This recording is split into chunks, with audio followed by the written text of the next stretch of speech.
welcome to another week 407. Happy to have you here. Excited to be here with you. It has been a long week. We are all excited. I know that it's Friday, and I got to tell you, I'm even more excited that we have a very special guest joining us today. And as always, through this semester at least, we have our co-hosts as well. So let's waste no time. These people have dedicated a lot of theirs to us, and we want to make sure we make good use of it. Let me run through a couple quick announcements, and then we will go ahead and jump into today's session. One sec here while I share my screen.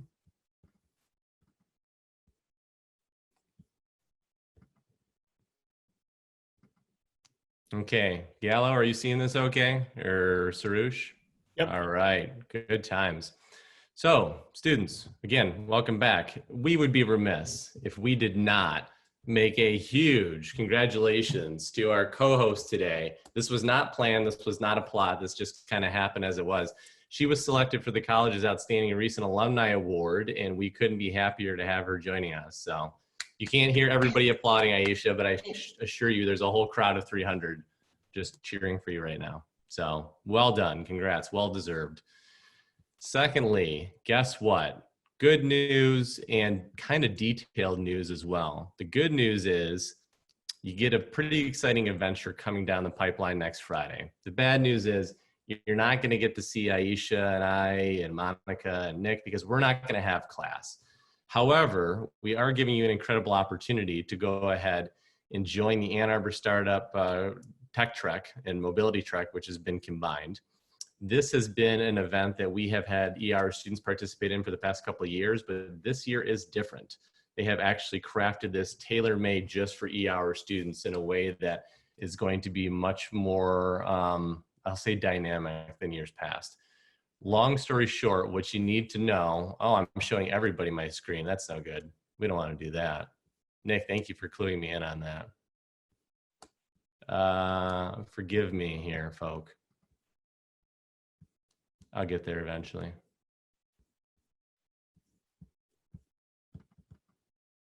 Okay, we're back at it. That's cool. So, all good. Long story short. Nick, go ahead. All good. Okay.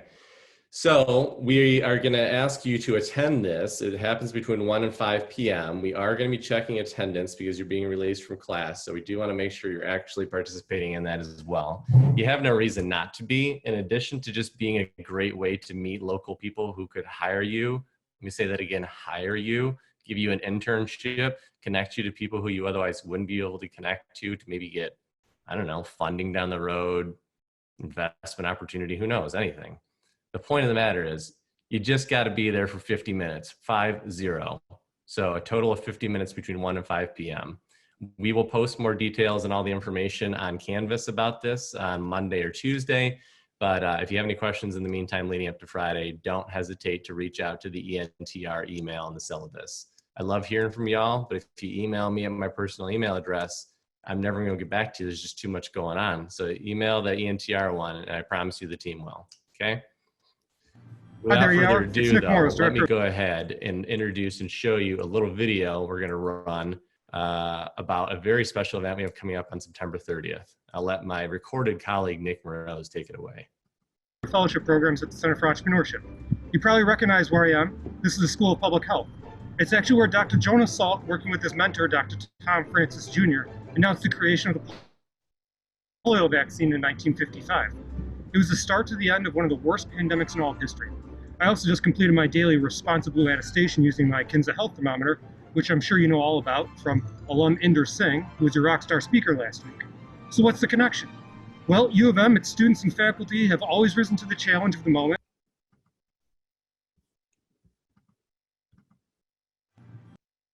Hi there, EHour. It's Nick Morris, Director of Fellowship Programs at the Center for Entrepreneurship. You probably recognize where I am. This is the School of Public Health.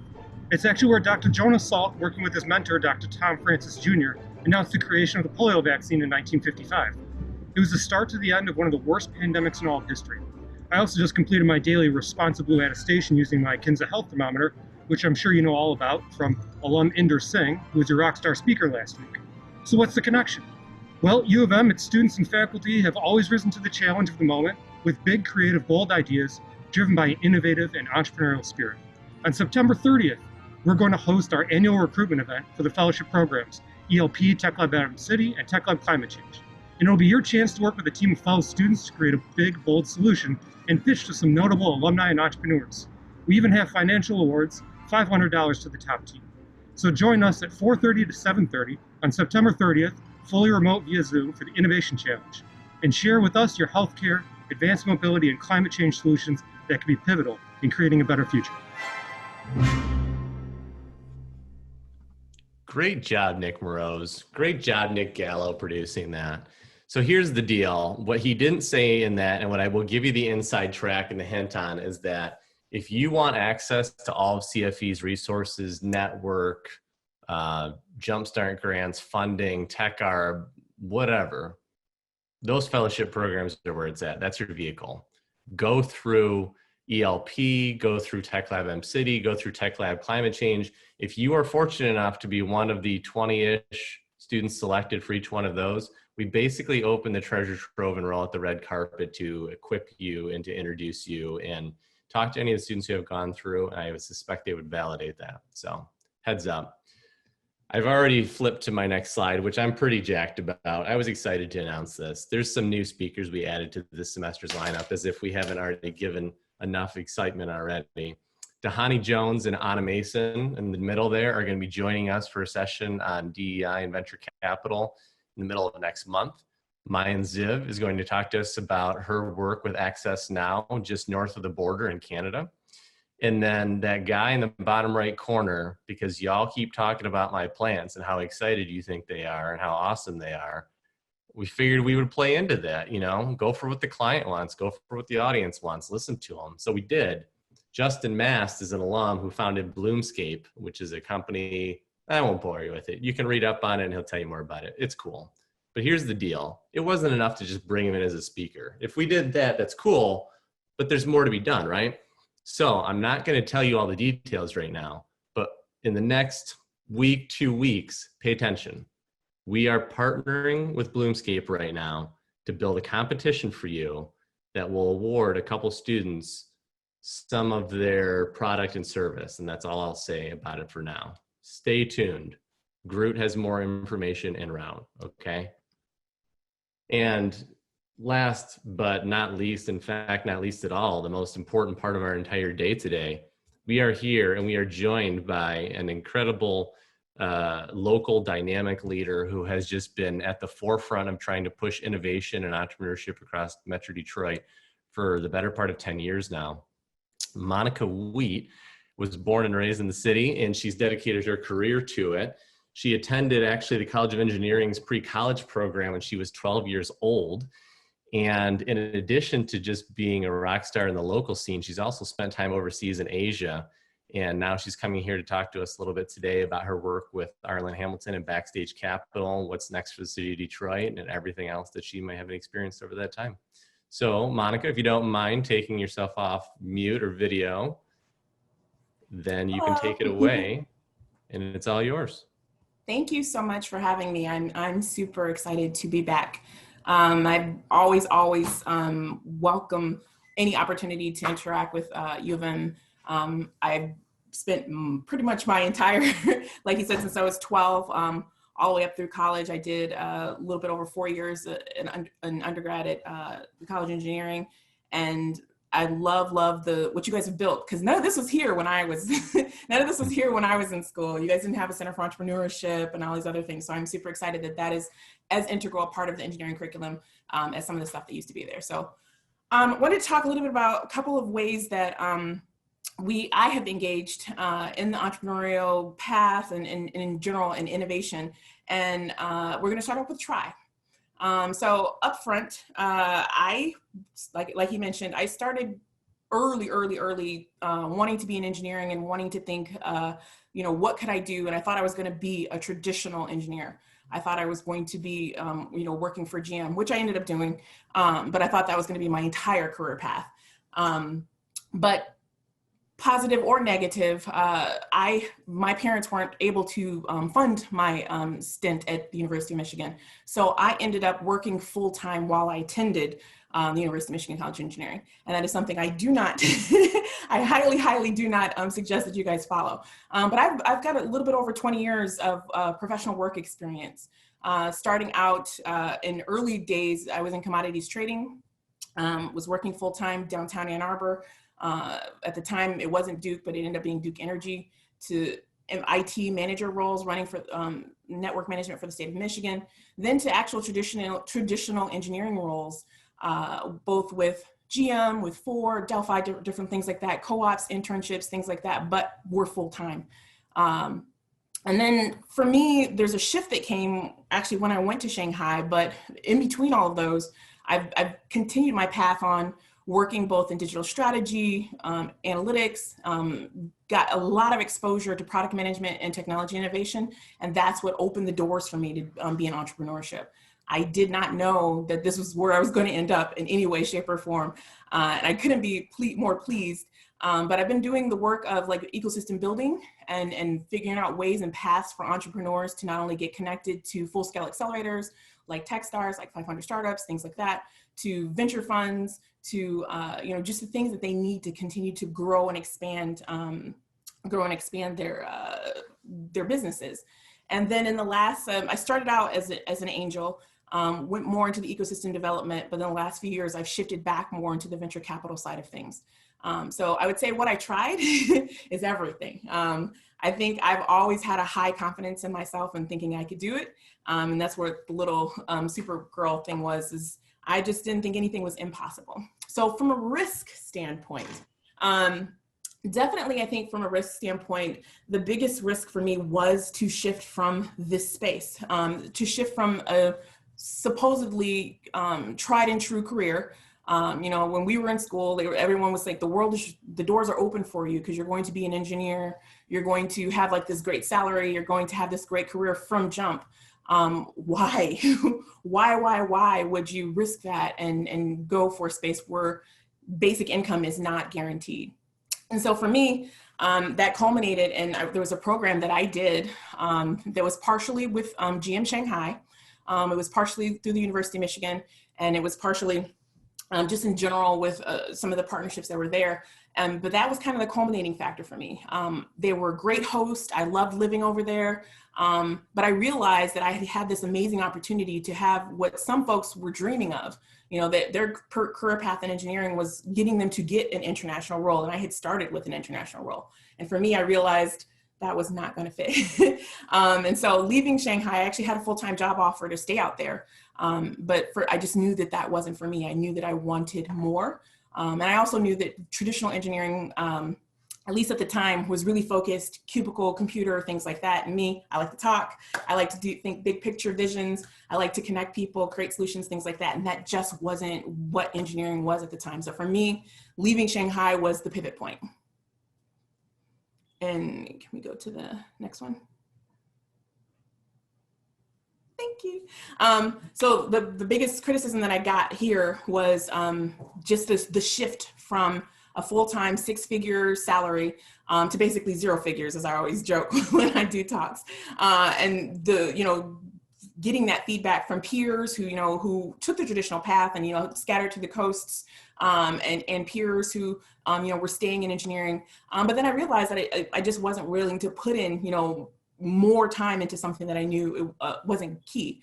I grew up in Metro Detroit, but I also grew up partially in California, and I spent a decent amount of time out there. And I got to see firsthand some of the early days of when, Facebook was starting and everybody was starting to do all this big stuff in venture and things like that. And so I initially tried to bring that exact model back here to Detroit. I just tried to take it and retrofit it on top of Detroit. And it unfortunately didn't work that well. But it was eye-opening. I did learn a lot, and it led to some of our earliest failures.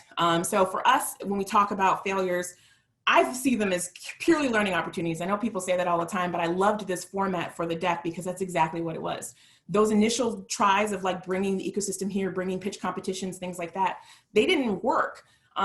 Previously, GM ran everything, Ford ran everything. People had all these traditional careers and they just really weren't able or open to taking the risk on pitch competitions and funding and things like that.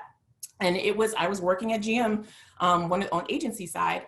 I think I can't remember which role I had at that point, but I was working there, and I remember presenting, the downfall of GM and bankruptcy and all those kind of things.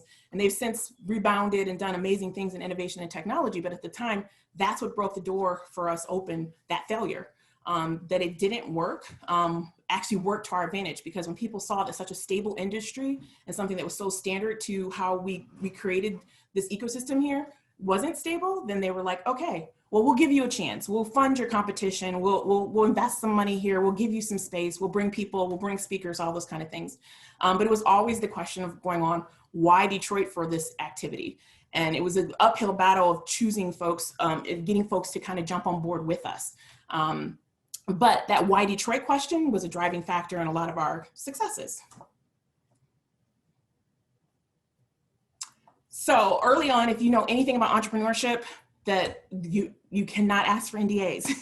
Please don't do that. But in the early days of Detroit, it was NDAs only. Everyone was solo and they were by themselves. And again, this is a huge failure point for us, in that we weren't connecting, we weren't a community. Everybody was secretive. Anybody who was trying this stuff actually had a corporate day job. They didn't want their bosses to know. So it was a very segmented, way that we were interacting with each other.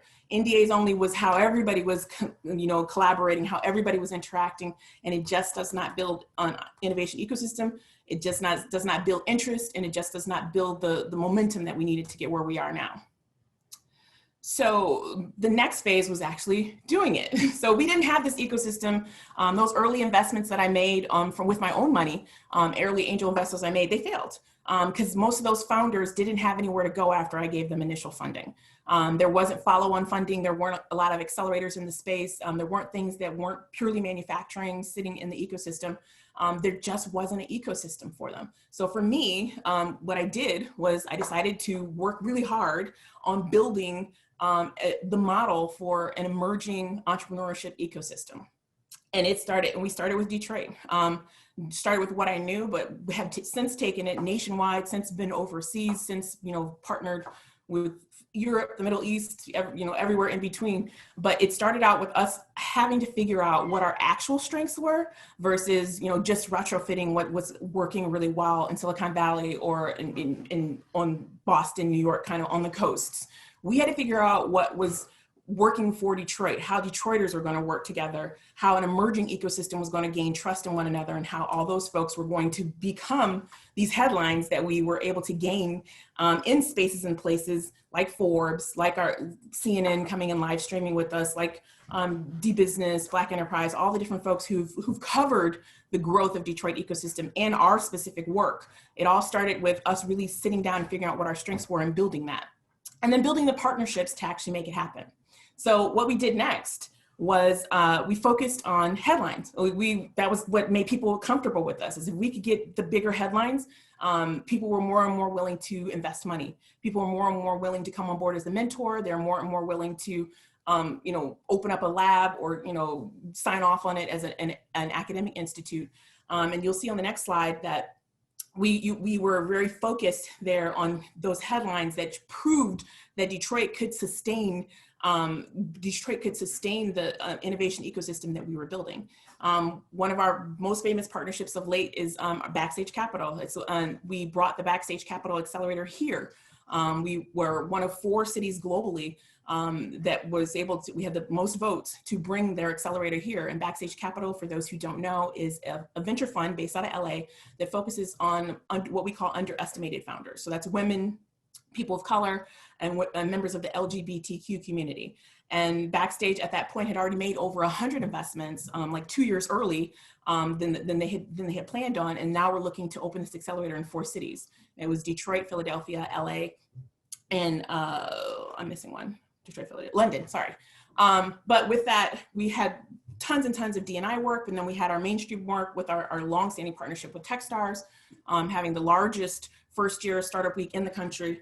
And then we just started getting featured in opportunities to partner and to build everywhere and anywhere. Tons of venture funds, tons of accelerator groups. We were able to bring Afrotech here for the first time outside of Silicon Valley. We were able to be featured in different parts of Startup Grind, TechCrunch, anything you could think of. were all accolades that helped us continue to build and help people gain confidence in taking the risk with us and working with us to continue to invest in entrepreneurs who happen to be based here. And then taking that model to other cities. So been really, really successful in going to other cities and not only sharing what we learned building Detroit and you know, my personal experience and my team's experience, but then also learning from those cities as well, what they've learned building entrepreneurial ecosystems and just making ourselves continually better. So NetNet, this whole process has been pretty successful. We've had over 40,000 entrepreneurs attend our programs. We've had over 100 million in media reach. We've had over 2,000 volunteers. We've had over 200 partner organizations. We don't actually count, you know, follow-on funding, but for the funding that we know of, it's been well over 10 million plus. So this is what we built, and this is a volunteer-led, entrepreneur-focused ecosystem. And we've taken this model to multiple other markets. So lastly, I would say in closing, taking risks is scary, but it pays off. You will win, what do they say? You will lose 100% of the shots you never take. We used to always get called to conversations and they would be like, why is Detroit on this call? That was in the early days. Now they're asking us to lead the calls. Now we are the model or a model that people look to figure out how to do this better. I never thought I would be in this career path, but I would tell you this is not for the faint of heart. There have been many, many times where it was definitely to the grindstone and beyond. But finding our unique strengths was a key. For me, learning everything from everyone and meeting everyone I could in as many locales and as many venues for venture and innovation just helped building what we were building and reinforcing that what we were building had value.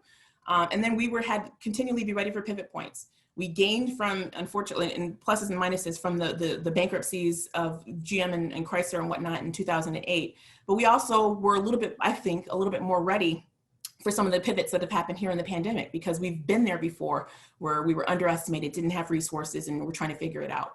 And then lastly, I would just say, I go 100%, I have always and will always, and I sleep well every night because I know myself and my team have put it all out there. We left it all on the floor and then we keep going for more. So if you can do that and sleep well each night, then I think that's a life well lived. And so I'm excited to be here to chat with you guys more about entrepreneurship in general, what we've done at Backstage, what we've done at Venture Catalysts, and just open to anything that's good feedback from you guys as you guys are pursuing your own paths. That's awesome. Wow. Thank you. Thank you.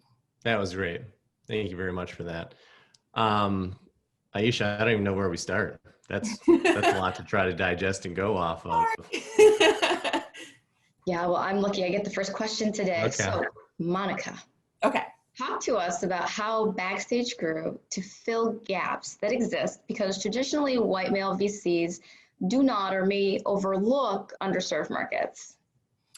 I mean, it was just in general. I mean, the very first time when I told folks I wanted to be in venture, I was told to my face that I couldn't be a VC. Even though I had commodities trading, even though I had been on that space, I was told to my face that I could not be a VC because I didn't fit the mold and that I would not be successful. They weren't going to let me in. And so I'm the wrong person to tell that kind of stuff to, but it's, so I was like, okay, I'll show you. But in general, that's exactly what happens. It's pattern matching. VC is a small industry though. And I always tell people that, like, it is a very small industry. The subset of firms that actually get venture capital to grow is less than 5% for everyone. But of that 5%, less than 1% of that is going to women and people of color and people in these marginalized groups. So it's already difficult to get this funding, but it's almost 5 times more difficult to be a person who's underrepresented. And a lot of it is built on relationships. It is built on, knowing how to talk the talk and walk the walk and be in a room and be confident and be invited to the right rooms. Mm-hmm. And so if you have a small industry with limited invites and high need for personal relationships and trust in order to get deals, then you're just not going to see the deal flow equally through all the different groups. And so Backstage was formed from that premise. And that's why I was so excited to join and to do the work that I've had the privilege of doing with Arlen and team, both with the accelerator, and we were in the midst of doing a multi-city, 12 plus city pop-up tour when the pandemic happened. But doing that specifically to answer your question was because there's a discrepancy, because there's a limit on access. And the other groups that I work with, some of them have that as part of their thesis, but Backstage, that is their whole thesis. So, so for me, I think having both sides and my partners has been really a great fit for me personally. But in general, it's a problem, and I see venture as the path for just general improvement for communities, but definitely for personal and leveling up. And you can't do that if you can't get through the door. Yeah, so one of the things I love about this, and as you know, I'm a huge fan, and I love the roster of investments that you guys have made. I mean, I think your portfolio is so cool, but can you dig in a little bit more on how this has informed your investment strategy, right? Like, what are some things that you guys have invested in specifically that may have just been like, no traditional VC firms would like never touch it, but ended up being super successful? I think that's pretty much the whole portfolio. No, but generally, it's a true thing. Like, I was super impressed with Arlen and team's work when they first signed us on to, we said, hey, we want the accelerator here. And they were like, okay. But they had already done like 100+ investments. And a lot of those investments were in markets and places that aren't traditional. So if you don't understand, that there is an issue with transportation in a certain community, then you're not going to see that as something that needs to be, that needs funding, or you're not going to see the potential to scale, or you're not going to see how they can utilize that funding in very small ways to go very big. But there's a ton of folks who we have as part of the portfolio that are focused on specific problems that are in the Black and Brown communities, whether that's natural hair, whether that's recidivism, whether that's communications, whether that's things like that, that they may, I guess, sometimes traditional venture VCs don't have that background. And that's a lot, like we all know, making those decisions to make an investment is a gut feeling.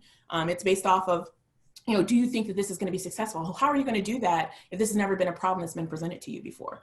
So there is a huge subset of the Backstage portfolio that is there, but there's also a huge portfolio of Backstage founders who are pursuing traditional problems like PopCom, where they were focused on, vending machines with AI back end, or where Brian Brackeen early on, where he was doing facial recognition and things like that. Mm-hmm. These aren't focused on Black and Brown markets, but the founders were not the traditional founder that they expected to see.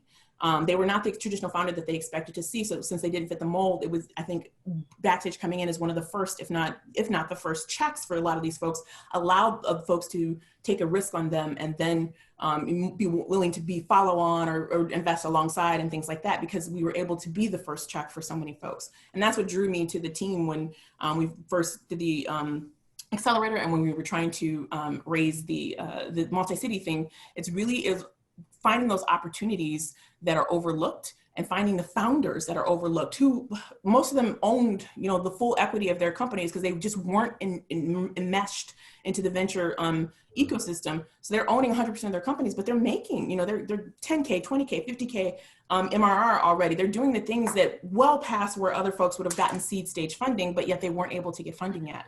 And so it's those discrepancies where they've shown that they have it. They've shown that they have traction, but yet they weren't able to get funding, that made the Backstage premise and thesis so attractive to me and so attractive to so many others who have joined and come on board in the last 5 years. So how do you think Backstage will be different in 5 to 10 years? Arlen always says this, and I love this as a premise. We just had the Backstage 5-year anniversary a couple days ago, and I got to see so many faces. We did it on Zoom, but I got to see so many faces, and I was so impressed with where everyone is. And as people were talking, I was looking them up. But Arlen has always said the tagline that she has wanted to see, and Arlen Hamilton is the founder of Backstage, for those who don't know. She wants to see the point where the people that she has invested in, that can come on board and be themselves angel investors and future founders. Mm-hmm. And I see that as a definitive path, as I see so many folks who started out with seed and pre-seed stage funding from Backstage, come on board. Now they're doing, several million a year and above, and they are in the proper place to become angels and or VCs themselves. And that is another way that's a level up for the community, because they'll remember, number one, how to find diamonds in the rough, they'll remember, all this hidden talent, but they'll also remember, just that whole process. And I think a lot of them have already started. I know, like Brian Brackeen, he's been a friend and connect of mine for many, many years. And he was an early Backstage. I think he was one of the first checks from Backstage, and he did his AI face recognition technology, and he's now a VC. And so when you see that cycle, you see people who've had exits, and you see people who've done great things, and they'll continue that cycle. And I think that's what I see overall. I see many more companies being funded. I see just the baseline opening up for folks so that they feel that they have the chance. They feel that they have the chance. They have a space to go, and they're confident enough to put their hat in the ring, if you will. So that's awesome, Monica. One of the things that the students are asking while they're listening to you talk about this is kind of tying into the idea of having a cyclical approach where you can create investors going forward and kind of, spreading that. What specifically, the question is, what specifically are you looking for when you're deciding to invest? And I want to tweak that question just a little bit to ask, to your point, you're investing sometimes in situations where someone has 100% equity. They're entirely used to having the entire ownership of what they have going on. That's a totally different investment situation than a traditional VC firm that's coming in to, maybe be a Series B or Series C and kind of tack on to what's been done already. So if you could just give a little insight on kind of how that investment analysis works for you. I think every venture fund is different. I can talk specifically about what were the last rounds we did with the accelerator. We were really looking for high growth, high scale companies. We were looking for those who had a unique niche or a moat, if you will, which is a defensible gap between themselves and their competition. And so those are terms that you hear from any VC fund, any fund that I've been a scout for, any fund that I've been a partner in. Those are similar things. But I think where the different, especially with an accelerator in and of itself is different too, because it has a lot more of the platform aspects of services, like where they know innately that it's an accelerator and we're going to choose this person. We know they might need a little bit more help on their accounting, or they might need a little bit more help on their, financial models or their product or whatever. And we're going to build that in as part of the accelerator. But I think in general, from a thesis standpoint, the things that we look for are very similar to any other venture fund. We know where to look. We're more willing to not look for the archetype, if you will, that you see in traditional spaces and places. And I think in general too, I think there was a bigger, I don't know what the correct terminology is, but I think there was a bigger willingness and openness so that we knew that we were going to get into non-traditional founders more so than other venture funds. We were going to get more people who were older and more people who owned more of their equity and things like that. Mm-hmm. And there is some differences in handling folks like that. But the other side of it is that getting backed by being able to say that you're a venture-backed company is a huge win for almost most companies who are in this space and who are trying to scale. And so I think there's a trade-off there where them giving up control and or giving up a portion of equity, which any founder has to go through. I think there was a trade-off there with knowing that the Backstage Mentor Network in particular was massive with luminaries from every industry in all the markets and then some. So that was the other thing that drew me to it when I first started, way back when, was just looking up and just doing basic research and being able to see the folks who had listed Backstage Mentor. And they were from every company imaginable, all through Silicon Valley, all the coasts, but also all the middle of America too. Every tech company, every AI, every consumer services, social entrepreneurship group, all of those. There was tons of folks that were already in the mix who were either LPs, who were mentors, who were formally connected to the accelerators when we were a part of it. So for that, those things all combined just made for a great community. And that's huge with my path in general, is just creating community in general and hopefully bringing in amazing partners like Backstage to a specific market and figuring out how to harness that as much as possible. And we've just been able to replicate that market over market over market. And it's been great. My eyes keep drifting to the right because I'm looking at the student questions and you're answering them in real time and you don't even realize it. Oh, okay. So. Good. So for our students who may be in the beginning stages of building their businesses and thinking that maybe they want to go after venture capital, what are some practical things that they should consider? When will they know that they're ready to seek venture investment? So I always tell everybody this, venture capital is not for everyone. And that's Backstage, that's Techstars, that's 500, that's any of the folks that we've ever worked with, Startup Boost, anybody who's in this mix. It is not for everyone. So in order to understand if you're ready, it's not necessarily if you are ready, it's more so first off, understanding, is venture capital the method that you want to use to grow your company? So with that, part of that is like venture capital requires a return. So a VC, if I'm going to give you $1 million, I want $1 million back. Plus there's a profit. There has to be some margin for profit. So if both of those, if you don't think you can get that $1 million plus a profit in X amount of time, and there's no standard term, typically, less than 10 years, but there's no standard term. But if you can get that in a specific time frame, then you're more likely a fit for venture. But it's all of those things, because it's that basis. It's like, are you going to grow your company fast enough that you can get that level of return for an investor? If that's your first check mark, then you're in the right space. If you don't want a company to grow that fast, or you don't have a business that can scale like that, then you probably should look for other funding sources, because by definition, those are the square pegs for what venture is looking for. The other side of it is then really understanding, we talk a lot about pattern matching as a negative thing because it does exclude some folks, but pattern matching in and of itself is the language of venture, is because one venture fund X over here has completely different thesis. They're looking for mobility companies in their, past their first round, or venture, fund over here has a different thesis. They're looking for former corporate players who have now taken a piece of what they did for corporate, and now they've created it. Then that's a completely different one. Or there's another one where they're going to give you a small amount of money, that's like a hustle fund or something like that, and do projects with you. And if you do well, then they're going to give you follow-on funding. Everyone has a different methodology, has a different focus. Some of them are focused on specific regions, all those kind of things. So when you ask the question, like, when will you know if you're ready for venture? Part of it is knowing that you have a business that can give a return for an investor. That's going to be a high factor. But the other part of it is do you have several prospects where you fit their thesis? Whether it's regional, whether it's focused on a particular industry vertical, a particular stage, a particular type of founder. Maybe they only want second-time founders. Maybe they only want, people who were engineering students, or whatever their criteria may be. That's the other side of it too. You need to be able to check all those boxes, and then you're going to have a better run, because you're going to they say it takes like 100 meetings or 50 meetings or something like that. I hear a different thing every time. Sure. But they say it's definitely a multiple. So you have this multiple meetings that it's going to take before you're going to be able to get that first check. You're going to be much more successful if you are pattern matching on folks who invest in the type of company and the type of founder you are, and then you'll have a better throughput of getting more of them to say yes, or to at least consider you further down their due diligence.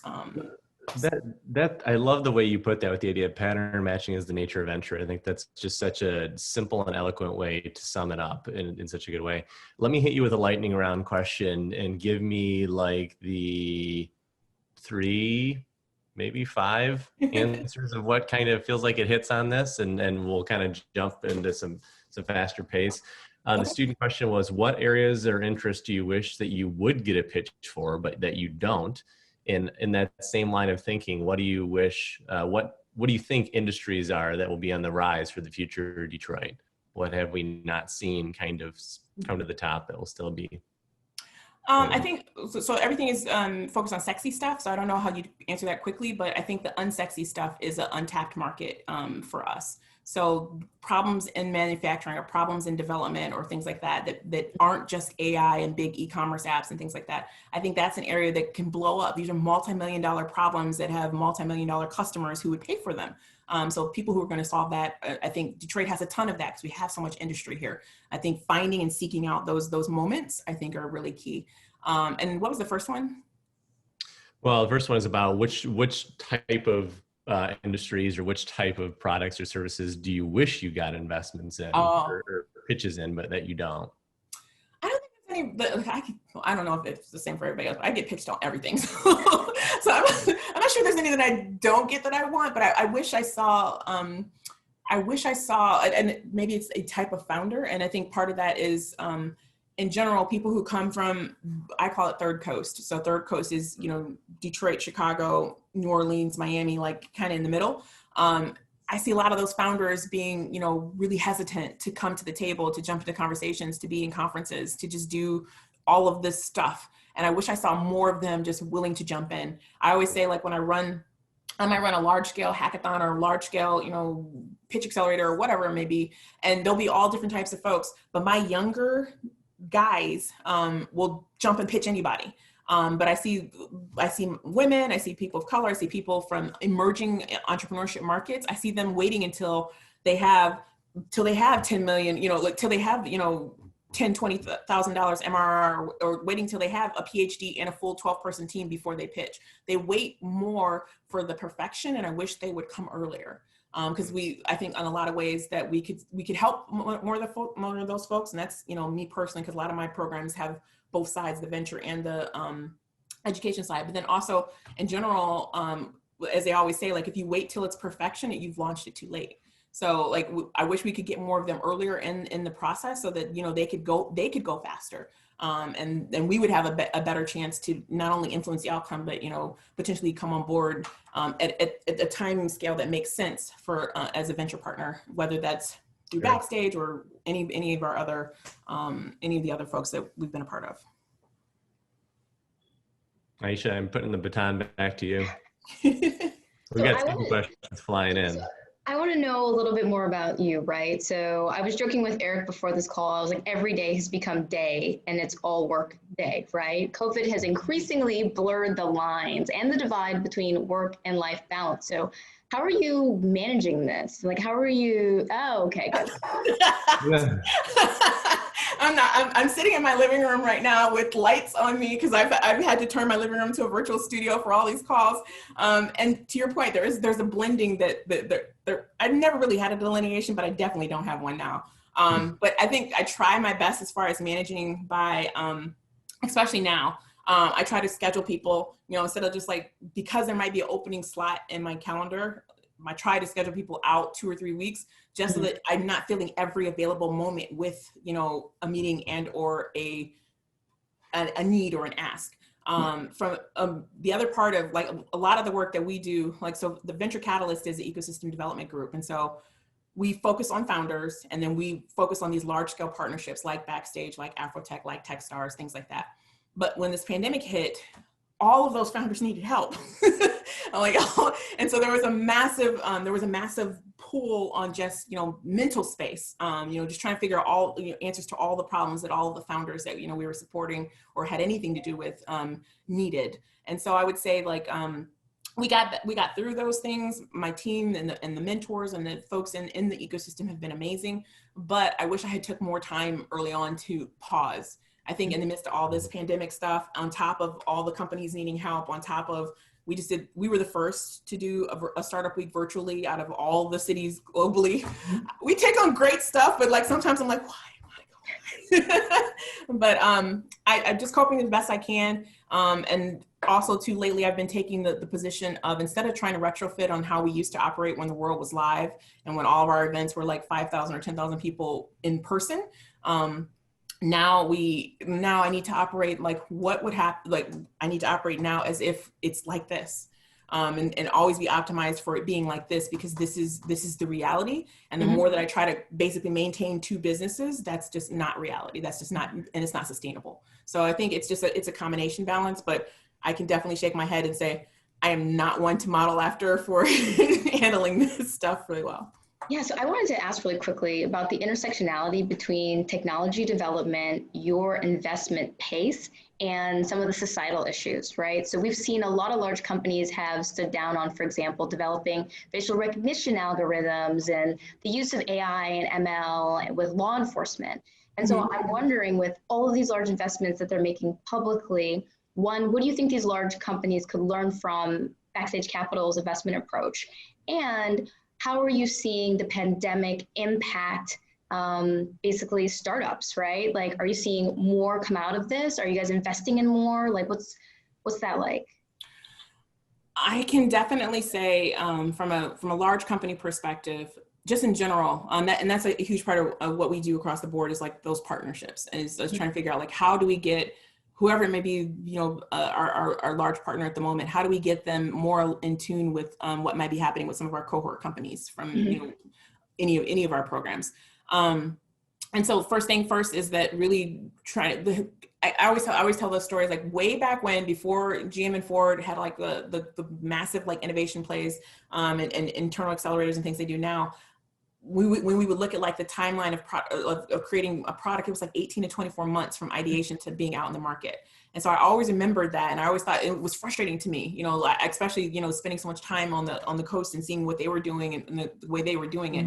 So I think big corporates can continue to learn how to be nimble, and or they can support or engage with startups in a way that allows them to use them as their kind of risk and innovation partner, versus, you know, trying to mold their entire organization in 13 levels of leadership to do a specific project. It's much easier for them to engage with a startup and be their backbone and be some of their resources and get partial time from some of their blooded experts to a startup.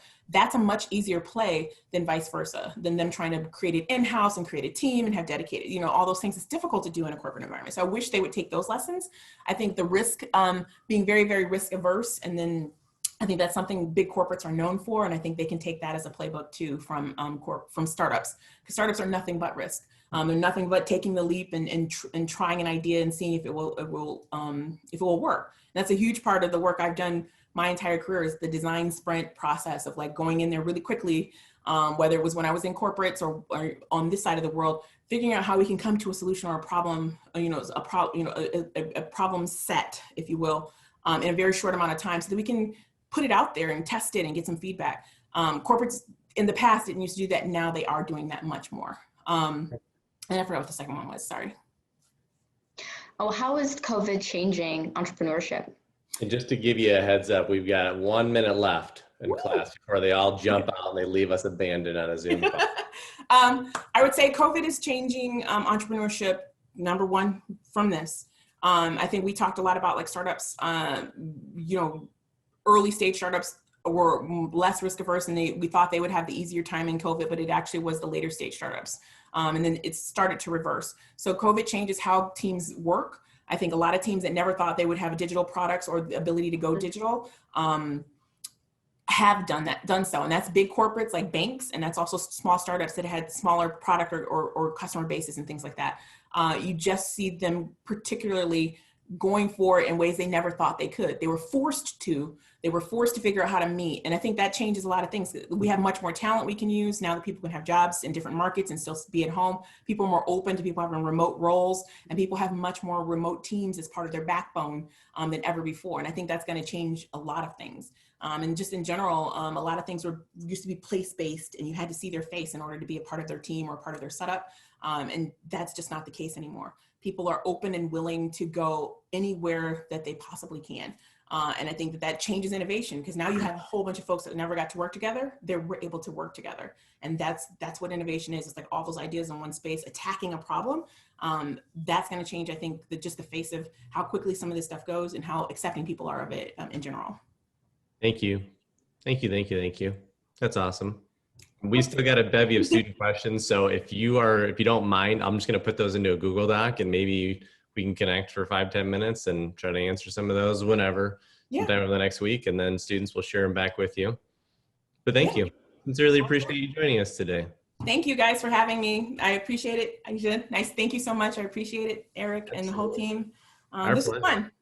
Our pleasure. Go blue, as always. As always. We have to add and punctuate with. But students, have a great weekend. Enjoy yourself. You're off next week. And if you need anything in the meantime, ENTR email address. Thank you again to our co-host Aisha for joining today. And Monica, we are in your debt.